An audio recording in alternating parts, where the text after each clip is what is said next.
Welcome to the Transform My Dance Studio podcast, the only podcast for dance studio owners, where each week we bring you business growth strategies to help you increase your profits, impact the lives of more students, while ensuring you get back some time to have a little life outside of the studio. It's time for you to become the go-to studio in your area. Now, here's your host, founder of the Dance Studio Owners Association, Clint Salter. Hey there, dance studio owners. Welcome to the Transform My Dance Studio podcast. It's Clint here, and I'm really thrilled that you're joining us for today's episode. Now, today's guest may be a lawyer, but she certainly isn't your typical one. Lisa Fraley is an attorney, life coach, and certified holistic health coach who has combined her legal experience with her empathic coaching skills to carve her path as a legal coach. Today, she helps hundreds of heart-centered business owners get legally covered so they can protect their business and their brand. Lisa, welcome. You're our first legal person on our podcast. We are having a party today. Oh, and I'm so excited to be here, Clint. Thank you for having me. I'm really honored to be part of it. Lisa and I met a couple of weeks ago at my friend Tracy's event, and I heard Lisa speak, and I was like, I need you on our podcast because we haven't had any legal stuff, and I know that it's important, so please come on and talk to our studio owners. So I'm excited to jump in with you, Lisa. Firstly, I'd love to know just a little bit about you and your business. How are you helping small business owners wrap their heads around this legal piece that is so important but so often forgotten?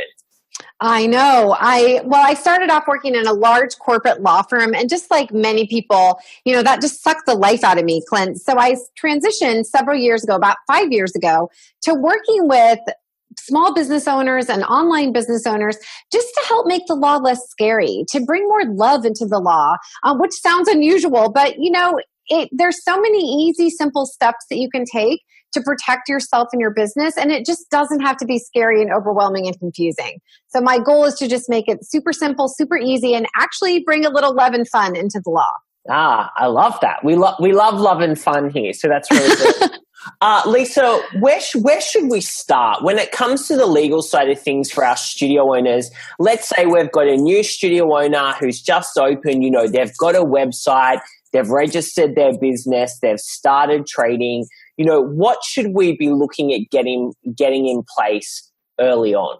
Great. So I assume by saying when they have their business open that they've obviously followed everything they need to do to comply with code, with the building that they're in, and everything on the local level to make sure that your business is operating properly. That's a given. But I also feel like I have to say that, of course, as a lawyer. Of course, yeah. I love that you said to register your business and that people need to register their business locally, and sometimes also with their state or their province if you're outside the U.S. It just depends. Each city, state, county, country is very different. Mm-hmm. But registering your business is really key. Getting clear about taxes and the financial part is important as a new business owner, so that you are working with an accountant, you're working with someone who can help you know right from the start that you have to save money for your taxes. And the next piece really, Clint, is for dance studio owners is to make sure that you do have the proper disclaimer forms and waiver forms, so that when that parent or them brings their child, or when they bring themselves in for those first classes that they take with you and your staff, that you really do have them sign a waiver to raise their awareness around the fact that they need to use care when they're dancing, that if they have injuries, they need to let you and your staff know, that they're really, dancing at their own risk with a lot of love and properly trained staff. But, that raises their awareness and also gives you something to fall back on, that you've made it very clear to them where your liability starts and ends and where their responsibility picks up and carries on. Yeah, awesome. I want to ask you about the tax and the financial piece. Yes. I know you work a lot with some amazing accountants and bookkeepers.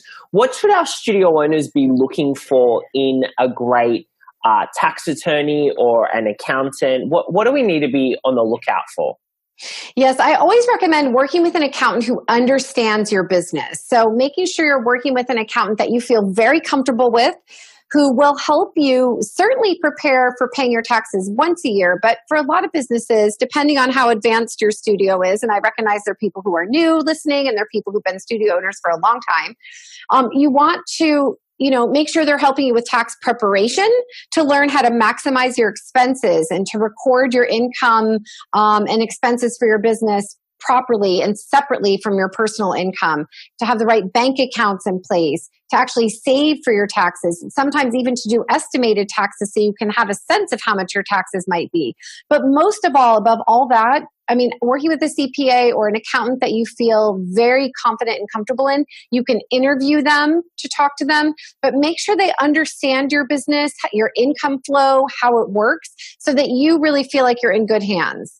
Having that natural fit and that confidence in each other and knowing that you can contact them and they're accessible to you and give you a lot of personalized attention is really important. Yeah, awesome. I love that advice because, from our studio owners, a lot of the time they say to us, I've got an accountant, but I don't know if they're any good. Right. I talk to them like once a year and I feel like I'm just a number and I don't think they actually know what I really do. Right. You can schedule a time with them. Sometimes you have to pay for it. Sometimes it's part of their package. So just get clear with them about that.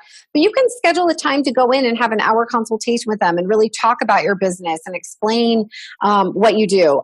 I know for my accountant, for my business, that's included in my tax preparation. So we have an end of the year meeting where we make sure I have all the documents I need and all the information that the accountant needs to prepare the tax return. So take advantage if you are given meetings like that, or even, it's sometimes worth it to pay a couple $100 to actually go in and feel cared for and feel safe. Yeah, I agree. So first thing that should be on your notepad, everyone, is to organize that time with your accountant over the next couple of weeks so that you are both on the same page. I think it's really important.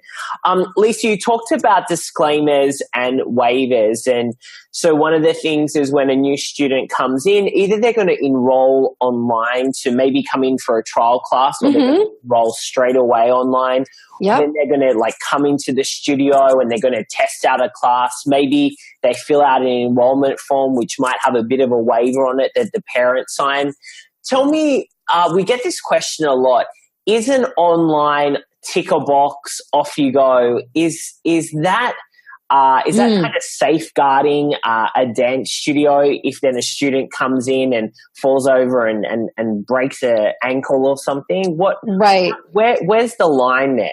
That's a great question. So tick boxes are legally binding is the word that we use in the law. They are legally binding. And what that means, though, is that you want to make sure that you have a thorough disclaimer.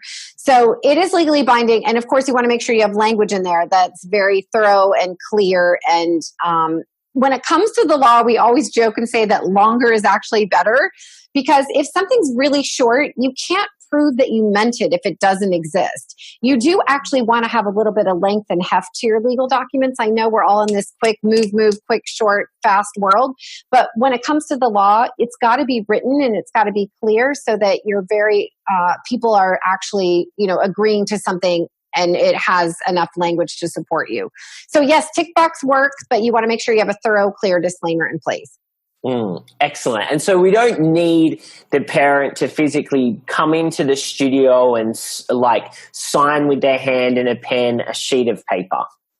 You don't. It can never hurt you to do the tick box and have them sign the paper. Mm-hmm. Also, because sometimes it's important, I don't know, depending on how people do their tick boxes, you want to make sure that you have the parent signing the form, but also the name of the child on the form. And not all parents and children have the same name. So sometimes it's, easier to figure out who goes with who when it's on the written form.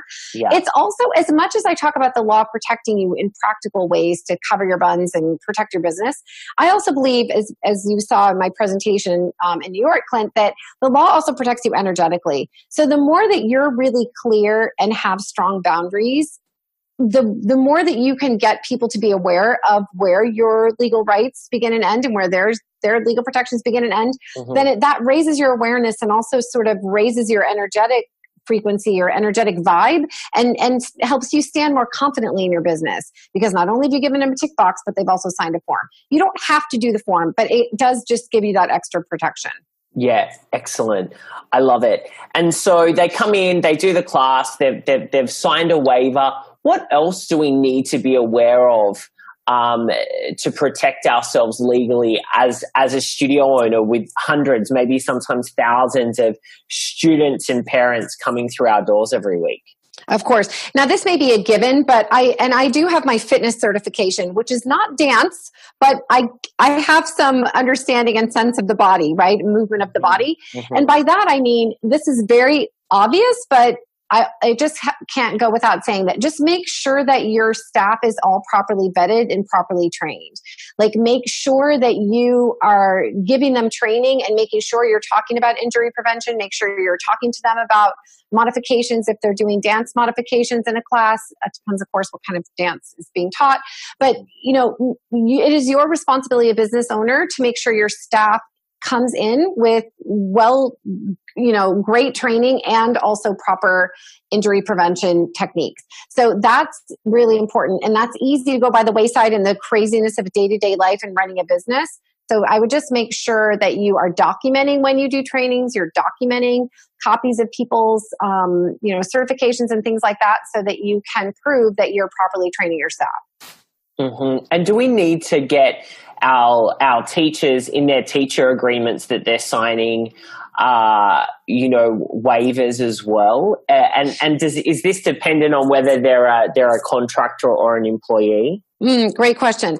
So I love the fact that you brought up using a contract with your teachers. That is so important. Contractors, for those of you who don't know, Clinton is referencing that, those are people who are just contracting with you to work a certain number of hours. They're not an employee on your books. They're not an employee of the company. They have their business as a teacher and they're coming to you and you're contracting to work together for a certain number of dance classes they're going to teach per week for a certain rate, for example. Employees are people who are literally a part of your team on your books. And with employees, you are automatically liable for what your employees do. That's just how it works. With contractors, you want to make sure that your client agreement and contract agreement you have with each other is very clear in saying this is what they're responsible for and this is what you're responsible for. So putting all of that in writing and making it crystal clear, it does make a difference. And using a contract, I'm so glad you mentioned that. That's key.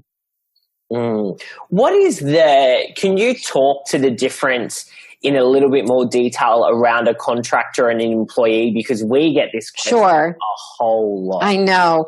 And I do have to note, Clint, just that I always say whenever I'm speaking, this information is just general education information to help you as dance studio owners. Obviously, each person's state law or city law or province law or county law is all different. Mm-hmm. So this isn't personalized legal advice for you, but this is helpful information since obviously everyone's in a different place. Sure. But in general, employees are people who you have a lot of direction and control over, which means you set their calendar. They have to be working in your studio from 8 to 5 or from 5 to 10 at night or something like that, where you have very specific control over the work that they do. Contractors, on the other hand, contractors are people where you may need to hire them to teach dance classes at 5, 7, and 9 at night, for example, but they run more of their own schedule. They tell you when they're available and not available. Employees are really part of your team and have to ask for permission to go on vacation and things like that. So what happens a lot is that sometimes people contract with teachers, but treat them like employees. And you can't do that. You have to be really careful about recognizing that the contractor is their own business with their own ability to tell you what they can and can't do. But employees, you have a little bit more direction and control over. Great. Thanks for making that clear, because it is a question that comes up in the association. I'm sure. Quite a lot. Another question that comes up, Lisa, is trademarking. And people often say, I've got my logo, I've got my studio name, should I trademark it so no one else can take it? Can you educate us a little bit about trademarking, why we would want to do it, and the kind of the word and the image trademark difference there? Absolutely. So trademarking is done at each country. It's done at the national level in each country, except that the UK is all together and the EU is all together. Trademarking is designed to protect your brand. So just like you said, Clint, the name of your business or your logo can be trademarked. Also your tagline, if you have a tagline for a business, but usually for dance studios, your name and your logo are most important. What's critical for people to realize, though, is that if they have to be trademarked separately, a name versus a logo. Okay. If you wish to use the name in a context other than in your logo. So like if you have text on your website and you're using your name, if you just trademark the logo, it doesn't protect the use of the name, and vice versa. They're separate. Words are a word mark and logos are considered a design mark. Why am I telling you that? Because if you do trademark a logo, what's important for people to realize is that if you change your logo in the future, you lose the protection of that trademark. So I tell dance studio owners and other small business owners to only trademark your logo if you're pretty sure it's not going to change.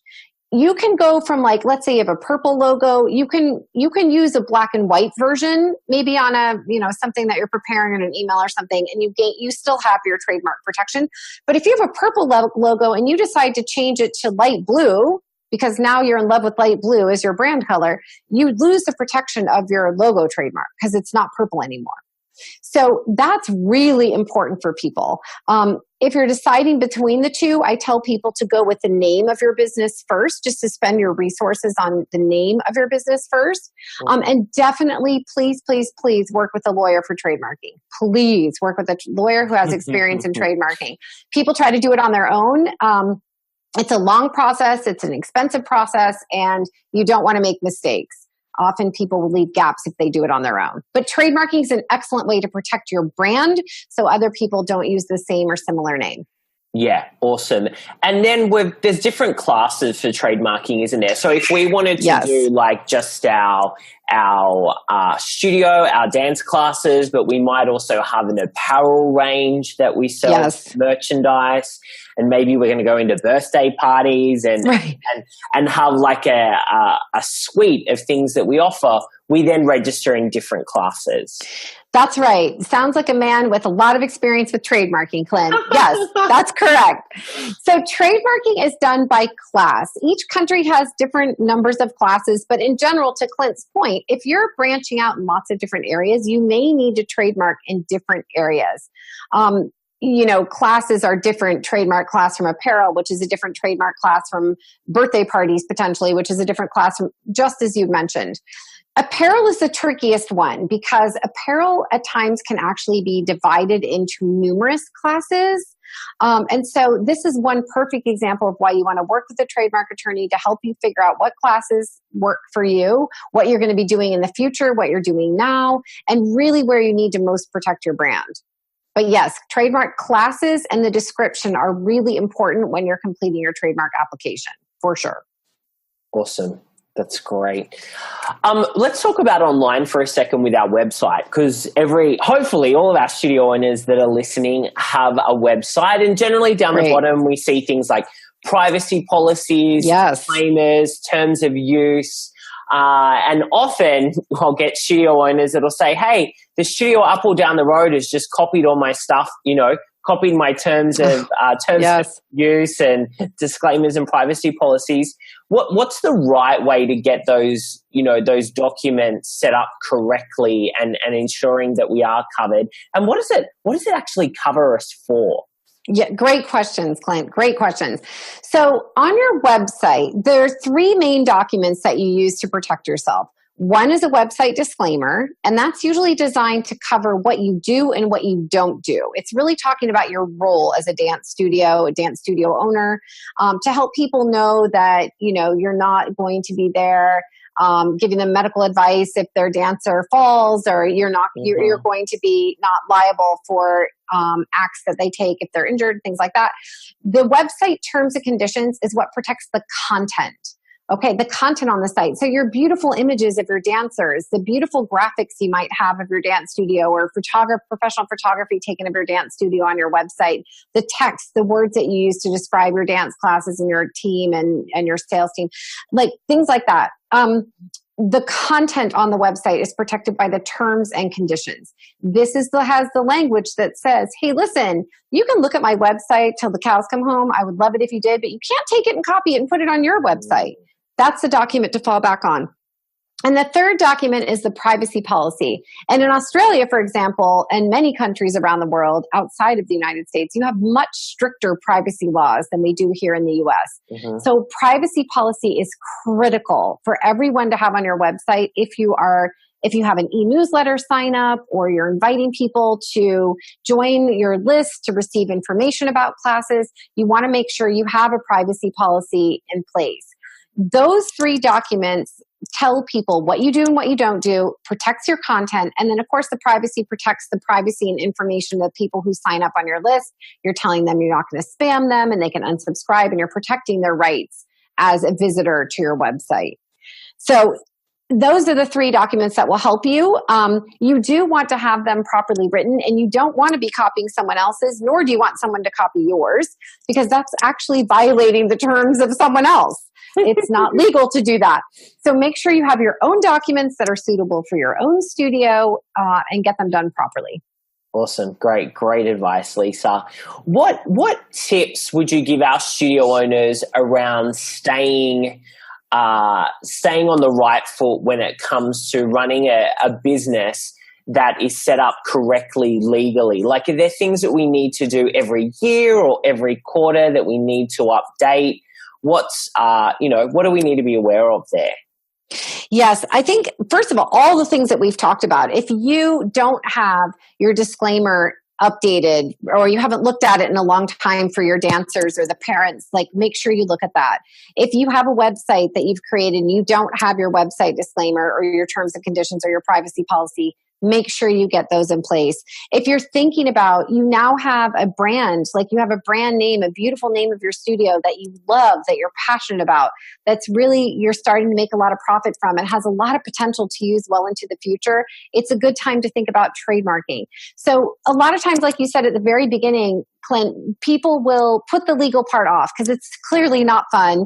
It's not enjoyable. It's not something we want to think about. But unfortunately, we usually think about it after something's gone wrong.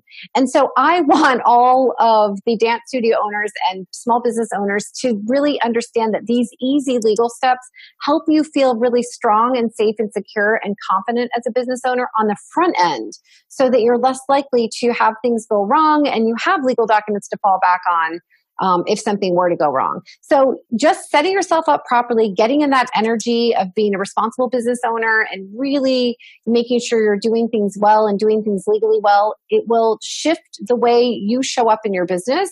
And I believe it also shifts the way people show up for you to be attracted to your business. The more clear and confident you are, the more you attract clear and confident, beautiful students to come work with you. So true. Lisa, this has been so great, so much great information. I know our studio owners are probably going, how do I get in touch with Lisa? I want her to help us. So can you tell us a little bit about kind of your services and also where people can find out more about you? Sure. So I have a lot of these documents available on my website at lisafraley.com/DIY legal templates. These website terms and conditions and privacy policies and things like that are all available on my website, so that you can get documents actually designed by a lawyer who understands and loves and supports your business very inexpensively. I do that on purpose, Clint, so that people can get these easy legal steps in place and get them in place quickly. Yeah. Also, my website, lisafraley.com, you'll find free legal tips as well, and can sign up for a free 20-minute call to talk to my staff and me. Awesome. Sounds great. Well, Lisa, thanks for taking the time out today. I really appreciate it. This has been good, and maybe we need to get you on again very soon to talk more legal stuff, because I think our studio owners are really going to enjoy this one. I would love to. Thank you so much for having me, Clint. And thank you to you and all the studio owners listening for the beautiful work you do and the artistry that you put out into the world. Thank you for sharing, Lisa. Thank you for joining us today. For all the resource links from the show and to receive access to our free dance studio growth training, make sure you visit transformmydancestudio.com.